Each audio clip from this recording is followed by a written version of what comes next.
this kind of crazy stuff, we're doing two things usually, two things at the same time, and one of those things is we're moving the actual spine. So when we're up here, and we might do something like this, I'm doing two things. One thing that I'm doing is I'm arching my spine up and forward, and another thing that I'm doing is squeezing my shoulder blades on the back. So what we were just working on there is trying to see if we can just create mobility in the shoulder blades without using the spine, because oftentimes when we're trying to use the shoulder blades, we use the spine and vice versa. This is what some of us are tempted to do.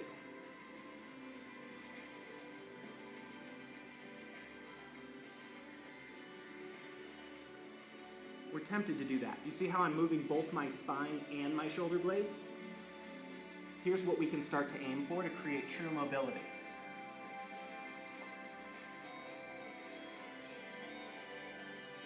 See how my spine is staying pretty constant? I'm trying not to move it. The motion is coming almost exclusively from how I'm using my shoulder blades. Now the reason that I'm showing you this is that before we get into doing some vinyasa poses today, I want us to think a little bit about Chaturanga Dandasana. You know that pose? This one? I want us today, as we're trying to do this pose, to think about the concept that scapular mobility, the ability to move your shoulder blades while keeping your body straight, is a big part of what's going to keep our shoulders and our elbows safe in this pose. So oftentimes I see students who receive the cue to pull their elbows in and keep them right by their sides. And the result that I sometimes find that people get from this is they get a lot of pain on the inside of their elbows over time, and they start to end up with things in their shoulders that they don't like. So my approach to this that I'd like for you to just try and see if it works for you is one in which you allow there to be space here.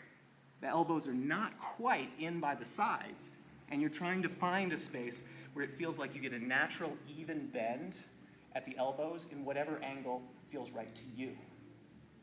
So if you've been cued over and over again to hug in, instead I want you to try to find space so that you can feel in the same way that we did here, that there's a big broadness that can happen here, and you have a lot of space to find the right level of mobility on your back, okay? So we're going to give that one more try.